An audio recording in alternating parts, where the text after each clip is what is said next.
Right. This is not what we saw at the conference. So where are we? Like, what's happening? So what we showed last night was one of our main story missions, right? And that's obviously a big tie to our main story, what's happening with Peter. But a big part of being the fantasy of being Spider-Man is to swing around New York City, and we're going to deliver that big time. We create our biggest open world we've ever made, and in between our missions, our main missions, you can do a bunch of different open world activities, crimes, collectibles, quests, everything, and really fulfill that Spider-Man experience. Wow. Yeah. How do you handle that transition between huge open world traversal, which is so crucial to the Spider-Man experience, and it's on a massive scale, but then transitioning from that into the combat, which is quite focused and close? Like, what challenges do you have to overcome in that transition there? It's really hard. But I'll let Ryan, because he's a lot smarter than me, answer it. Well, I don't know. It actually depends a lot on our animation team. Right. Like, our animation team does this so much for our transitions and missions, either getting into them or even just beats in the mission, right, between a combat setup and the next traversal challenge. So a lot of animation, a lot of design work goes into that too, making some of our levels designed so that you can load into them smoothly. Spider-Man, I mean, this is what I'm here for. Oh. Look at that. Traversal is so, I mean, how did you approach this? Because this is what everyone wants, isn't it? That experience of swinging through New York with Spider-Man. It's such an iconic and crucial facet of feeling like you're Spider-Man. Yeah, it was the first thing we started working on. Immediately, once we got this project going, started working on traversal. We knew it had to be physics-based. It had to start with webs attaching to buildings. So that was super, super important. From there, it was just finding what felt right. Making sure that we were helping the player get around things and over things in a really fast and acrobatic way. Making sure that all the animations that connect you, again, are looking amazing. And yeah, it just took a ton of work to find all the different places and things that you wanted to do, like the fire escapes that Jacinda's team needed on the buildings. We didn't have those initially, right? It's just square buildings because it's a test level, right? But then once we looked at what does New York actually look like, there had to be fire escapes. Yeah, that was definitely one of the challenges that we had, that we wanted to make sure that it's like a superhero playground. Yeah. So you have to be able to traverse on the ceilings, like walls, the ground. So if you guys play a demo, you should definitely check it out, because every single square foot of New York City is traversable. Fantastic. And how did you strike that balance between first creating a New York that is authentic and looks like New York, but at the same time, I guess you've got to make it a place that is fun for Spider-Man to move around. So did you take any artistic liberties with certain places just to make them more fun to swing through? And For the most part, it's fairly accurate to what New York City would actually be. We actually did make some buildings a little bit taller, because you do need a certain amount of height to swing from a building. But because we actually have web attachments, like, for example, you can actually swing through Central Park, the trees are a little bit higher, and there's probably a lot more trees than you would expect. But that's how we made the city a little bit more easy to traverse. Awesome. What about bringing Spider-Man to life? Because even on the streets, the movements, we get a little bit of this, a little bit of a joke. Yeah, so when we started working on this project, one thing we talked about was we wanted, New York is a character for us, right? It's its own character, and part of that is how lively it is. We want to have a lot of cars, a lot of vehicles, a lot of people, but it'd be weird if he just didn't interact with them. So, he can, instead of punching them, he'll like salute or wave, and then some characters you can actually interact with, like we can do high fives, we can take a little selfie with them and everything. So, yeah, I mean, we want it to be even though he swings a lot, there are going to be players who are going to go down the ground, and we want to have opportunities where you can interact with the NPCs. They'll also like run away if there's a crime nearby. They'll sometimes clap and be happy when you succeed.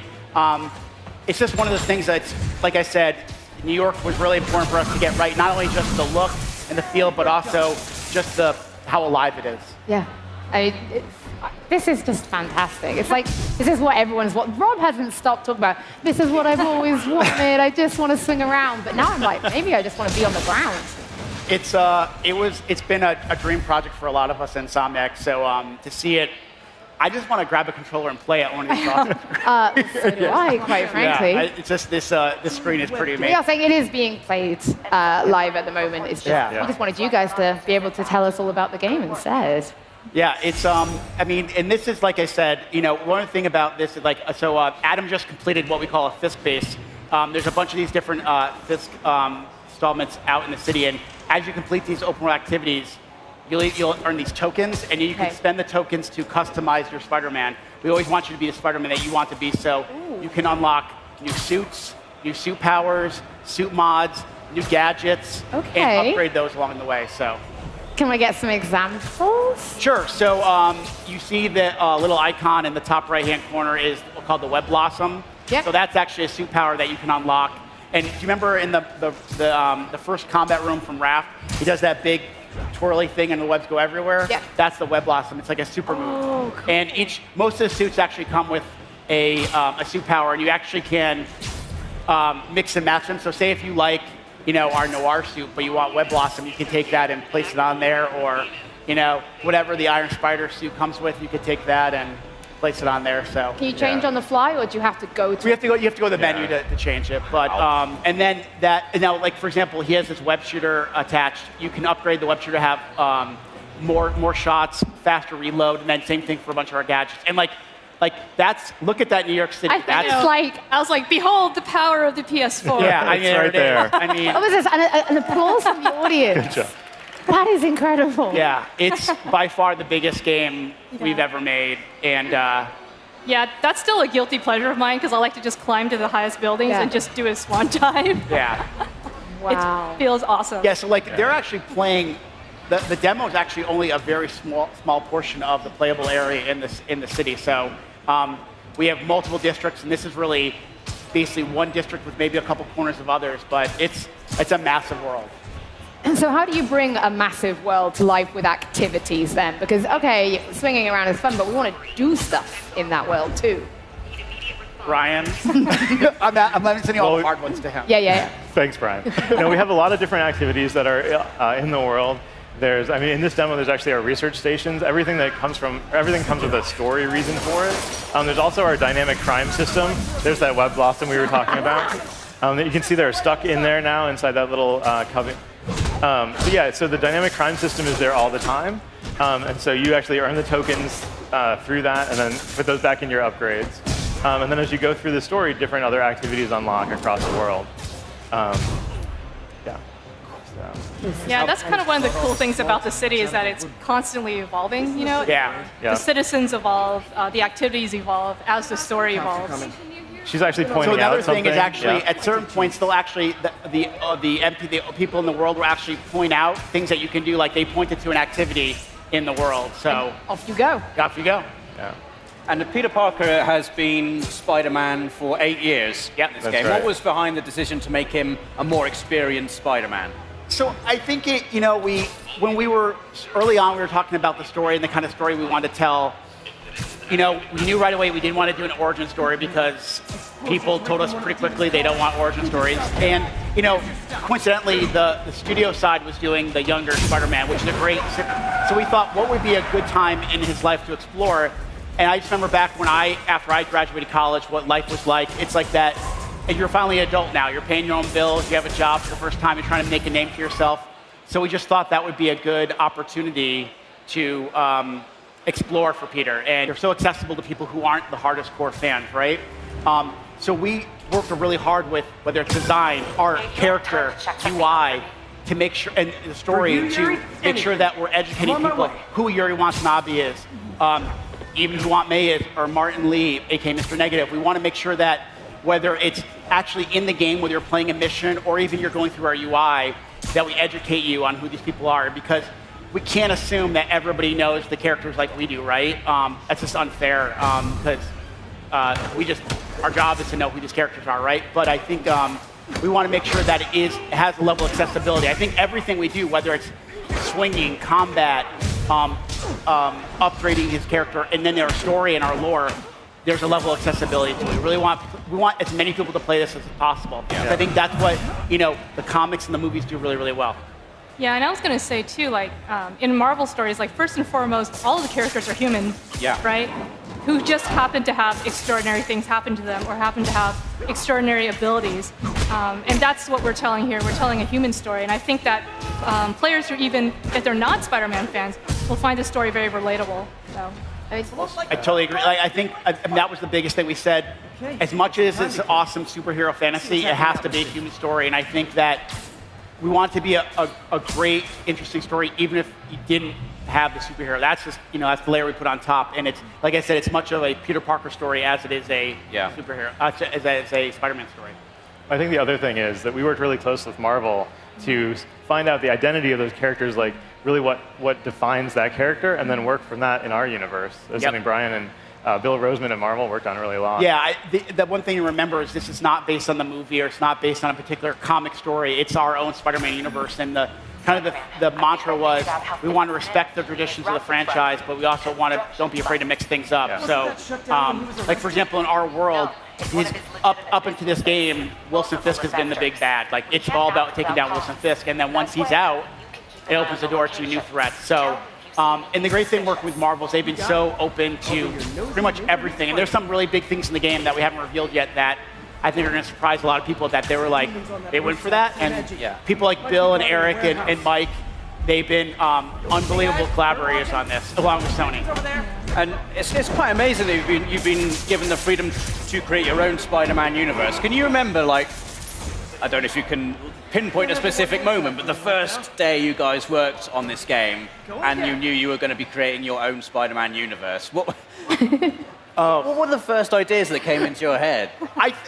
I would say the first thing you do is you start to fanboy out. Originally, you're like, well, I want this character, and he's going to do this, and they're going to do that. And then the reality sets in that you have to make a Spider-Man game, and you get freaked out to the point of like, there's so much, I mean, this character is beloved by so many people. And then you just break down what's really important about the character. There's so many people on the team that love the character. What are the common things we all love about him? And then it's just a really great collaboration between us, Sony, and Marvel. And also at the same time, I think that one thing I feel like in the last year or so that's really made this game feel really special is that it feels like an Insomniac game. Right. Like I remember reading an article a little while back about it was like the 8 things we want to see from Spider-Man, and one of them was I want to see Insomniac DNA part of it. So like if you look at his suit powers, his gadgets, the humor, it feels like an Insomniac game. So I think it's one of the things I'm most proud of working on this. So I mean, again, it's all thanks to the team and all the work they do. I mean, they make it pretty special. Let's talk a little bit about the combat since we're seeing it, because it's not just it's the way he's using the environment as well. We were ripping off car doors at one point. Now we're pulling like shelves down on people. It's a really expansive fighting system. Yeah, I mean, making him an acrobatic improviser was one of the first sort of touchstones of the combat system. Getting a lot of webs in there and using the environment were 2 key things. And it took us a while to get all the web action we could get, like the swing kick that Adam just did was something that we had to sort of discover along the way. But we found out the more webs you have, the more unique Spider-Man can feel. Getting him really acrobatic, so the dodging, the leaping, going into the air is another really important thing for Spider-Man that lets us, I love that one, sorry, a little air finisher there. And there's our weapon wheel. Bring that weapon wheel up, when we finally got that in the game, it was like, wow, that's an Insomniac. It feels like coming home as an Insomniac, you know? Yeah.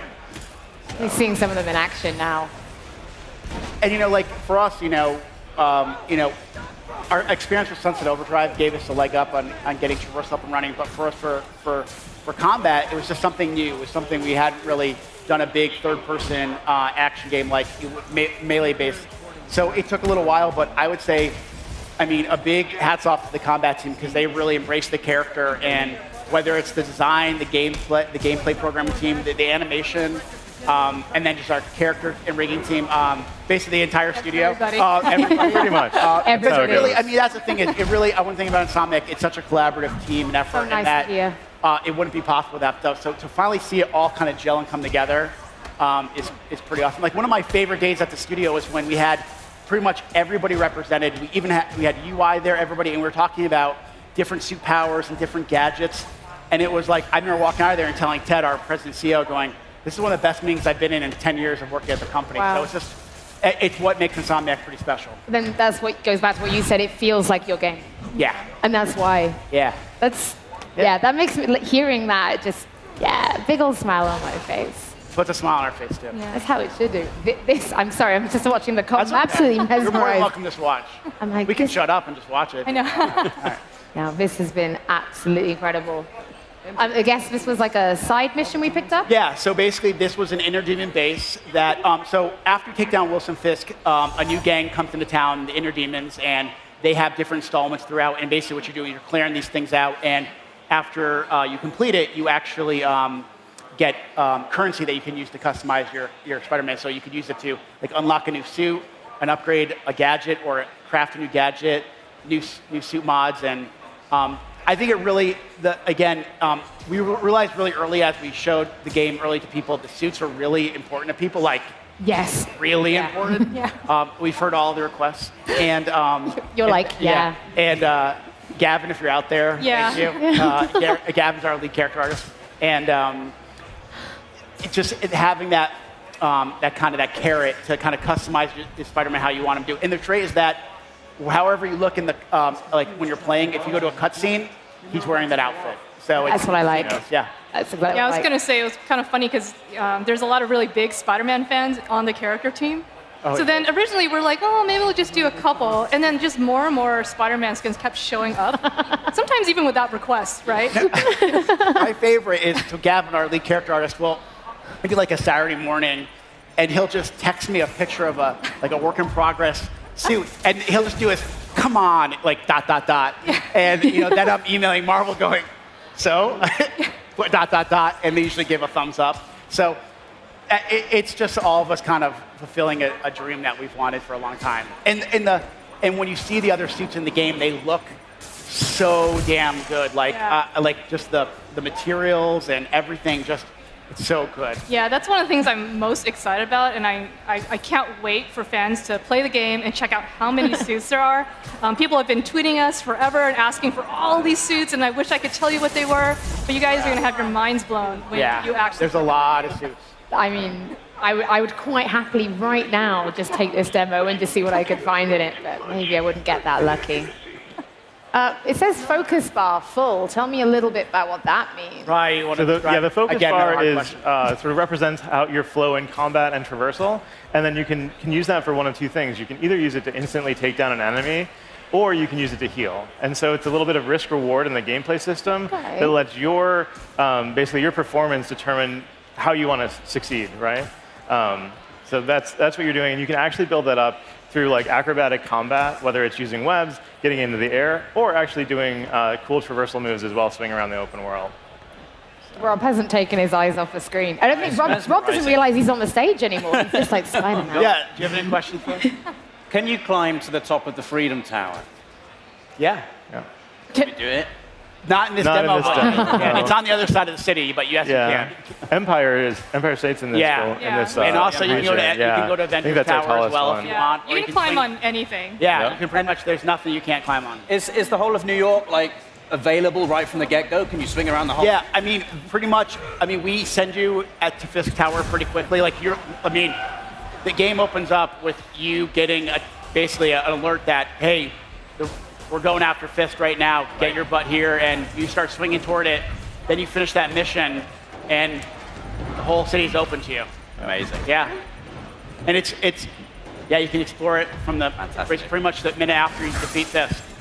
Yeah, that's one of the things. There's so many things to do in the open world. It's super distracting. Yeah. So every time I play the game, I'm trying to test it Yep. or check out something, but then I get really, really distracted with the open world, and then I never get back to the golden path. Yeah. So it's awesome. Like I've gotten to that point where we're coming to the end, right? We're looking at bugs, but there's times where you just like the swinging is so like calming and relaxing.